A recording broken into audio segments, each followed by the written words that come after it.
Across the vast library of science fiction universes, there are quite a few where humanity are seen as the dominant force, or maybe an evil empire. These interstellar empires feel evil when it treats people like tools instead of human beings. People may lose basic freedoms, lose their opportunities to climb up the social ladder, or even worse, they are enslaved. Such an empire often uses fear to stay in power, through strict laws, constant surveillance, and death punishments, as well as sometimes even planetary destructions. War is always common, and science and technology can be used in cruel ways, like unsafe experiments or weapons that harm entire cities. Anyone who disagrees would be silenced, locked away, or erased, and to top it all, aliens are always more or less either hunted down, exterminated, or relegated to second class. All of these are covered in various sci-fi works over the years. And so here in this video we will rank the most brutal of these human space empires. Let's get banging. On the 10th spot we have the Imperium of Rebel Moon. So this one was really a show that needed to be redone or maybe written better. But anyways, the Imperium here is shown as a harsh and power-hungry regime that hides its cruelty behind the idea of order and control. It started as a long expanding empire that already used force to take whatever it needed from other worlds. But things became much darker when Regent Belisarius took over. After the assassination of the royal family, which he secretly planned, he blamed others and used that as an excuse to tighten his grip across the galaxy. Under his rule, the Imperium became even more aggressive, demanding loyalty from every planet and forcing leaders to swear oaths or face destruction. Peaceful worlds like even farming colonies were not spared. They were pressured or even brutally attacked just to supply the Empire's needs with food and other necessities. Rebellions were crushed without mercy, and entire populations suffered because a few dared to resist. Soldiers were sent to enforce control, and most of the time they were conscripted or drafted, and they often treated people as nothing more than resources to be used or discarded. But this is the least evil here in this list, so let's get on with the next one. So at number 9 we have the United Systems from the Alien universe. Life here in the United Systems from the Alien franchise might look advanced and organized on the surface, but underneath it is wildly chaotic and dystopian, especially because of the massive influence of corporations like Weyland-Yutani, for example. For many people, everyday life depends on working for big companies that control space travel, space colonies, and even basic resources, so jobs often come with shitty contracts and little to no real freedom at all. Colonists on distant worlds may live in isolated company-run settlements where everything from food to communication is monitored and tied to profit. Workers can be sent on dangerous missions without being fully informed, and their safety is often treated as less important or discardable than the company's goals.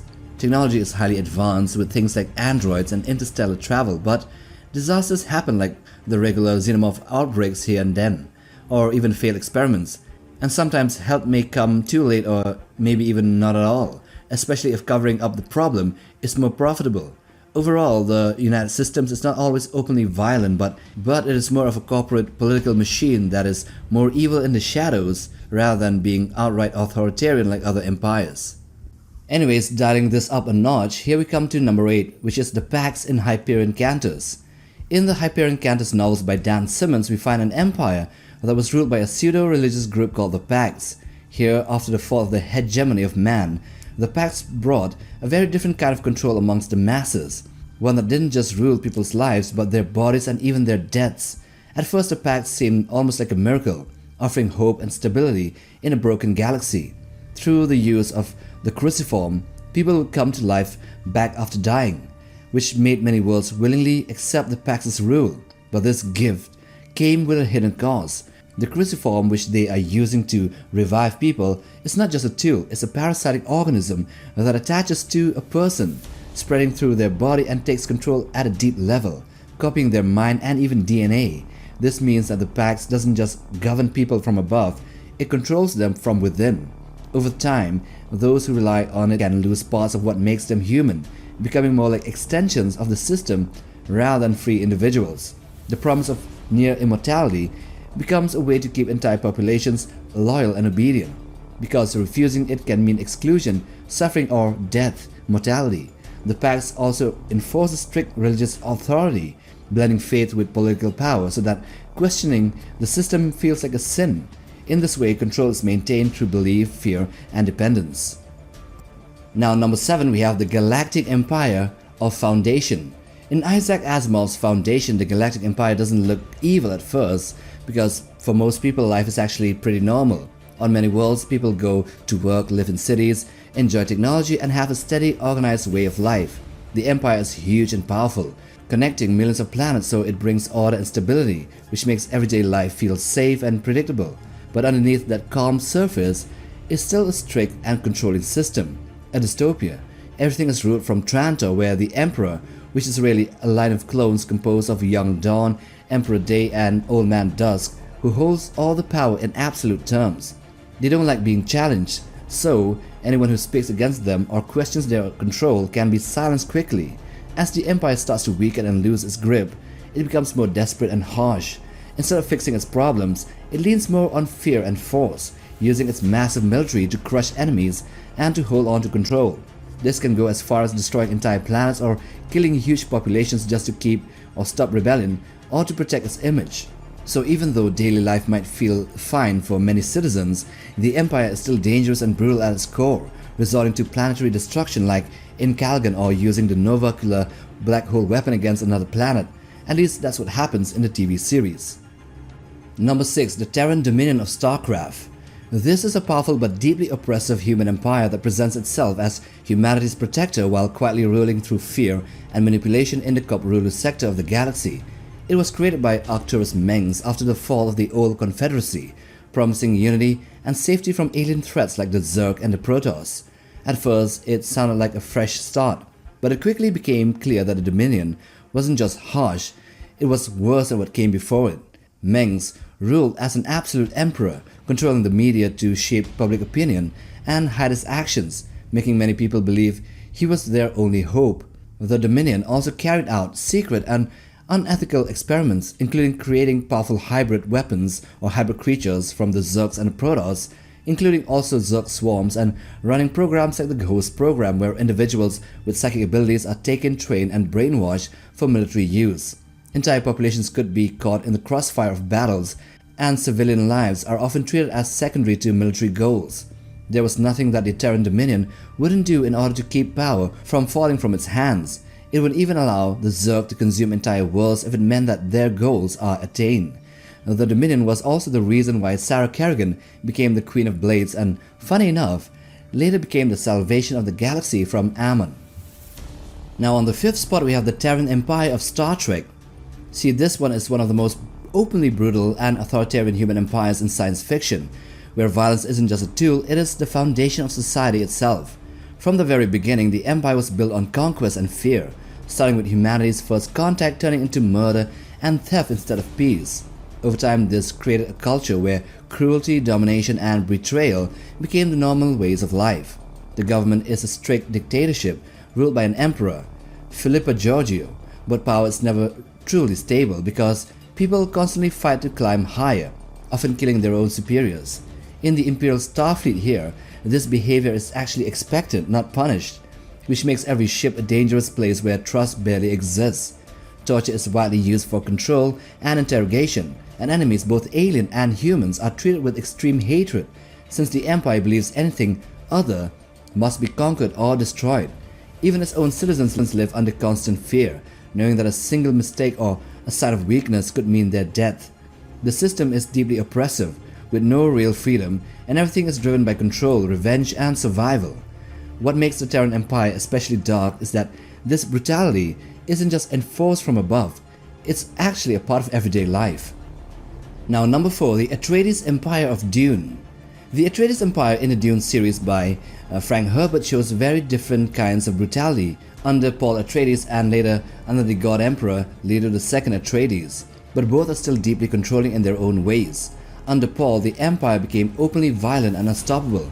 After taking power, he couldn't control the massive religious zeal of his followers the Fremen, and this led to a huge galactic jihad, which is fought in his name. His army spread across thousands of worlds, crushing resistance, destroying cultures, and forcing people to accept his rule and religion.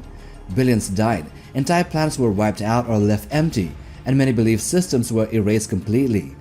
Then under Leto II, the Empire became less openly violent but more controlling in a quiet and long-lasting way.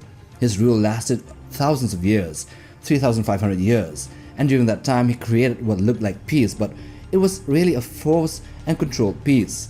He limited travel, slowed down progress, and made sure no one could rise up against him. His army, the fish speakers, kept control and order everywhere, and people lived under constant watch. Instead of war and destruction, Leto controlled people by shaping their entire way of life, making sure everything followed his long-term plan called the Golden Path. Here, freedom was almost gone, and humanity was kept in a kind of a still, frozen state for many generations.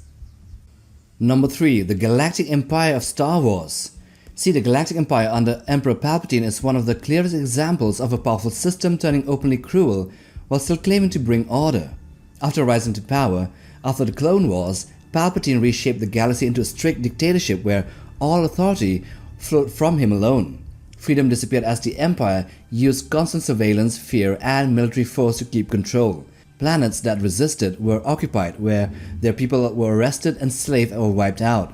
The Empire brought brutal wars not just against enemies but against its own citizens as well, crushing rebellions wherever they appeared.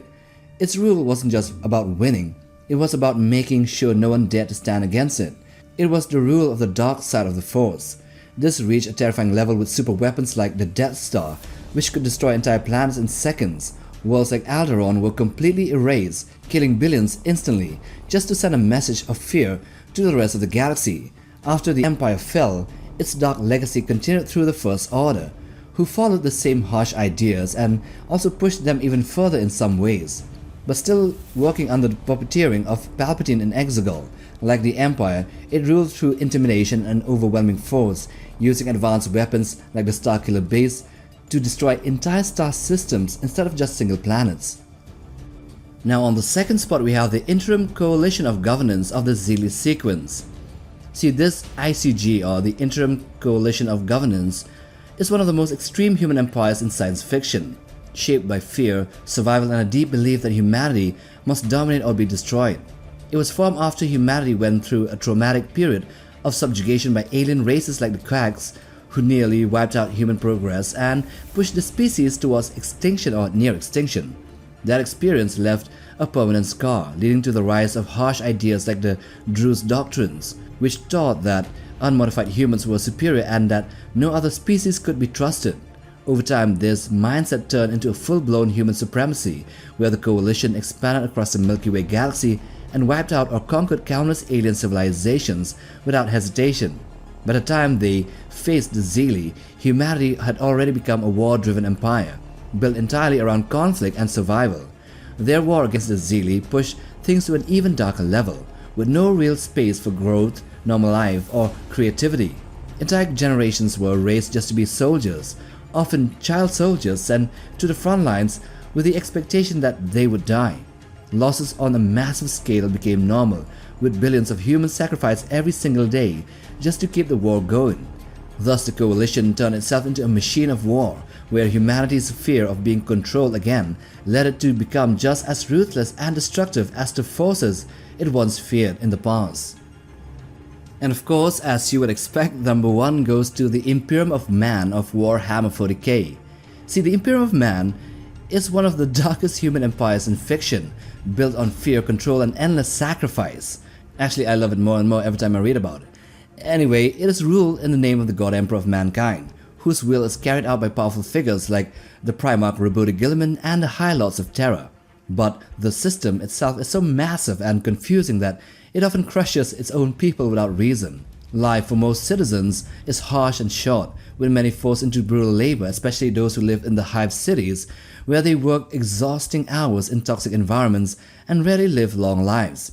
The Imperium sees humans as resources, and also, in a way, it is for the greater good, but not the greater good of the Tau, the greater good of humanity. And they see humans as not as individuals, but as a force, and this leads to horrifying practices. Every day, thousands of psychers are taken by the black ships, ripped away from their families, and sacrificed to keep the Emperor alive and to power the Astronomicon. Those who break laws, criminals, or are simply considered useless can be turned into servitors after being lobotomized, and then strip of all free will, and then they're basically human robots. Fear rules everything here, especially through groups like the Inquisition, which can destroy entire planets just on a suspicion of heresy or corruption. The Imperium also follows extreme xenophobia, believing that all alien life must be wiped out, except for some sanctioned xenos like the Jukero, and thus this xenophobia leads to constant wars and genocides, which most of the time is justified. Even its own people then are not safe, as mutants or abhumans or anyone seen as different can be executed without question. In the crowded hive cities, even death does not bring peace. I'm just saying how brutal this empire can be. Here, bodies are recycled, human bodies are recycled into corpse starch to feed the living. Thus, in the end, the Imperium survives not by kindness or progress, but through endless suffering, control, and the belief that any cruelty is justified to keep humanity alive as a species for one more day. And so there you go, the 10 most brutal or most oppressive human empires in space sci-fi. Now with that, we come to the end of this video. Do hit that like button for support, and also click that bell button for regular updates on new uploads, and subscribe to be a part of Legion Notebook as well. And till the next time, take care, boys.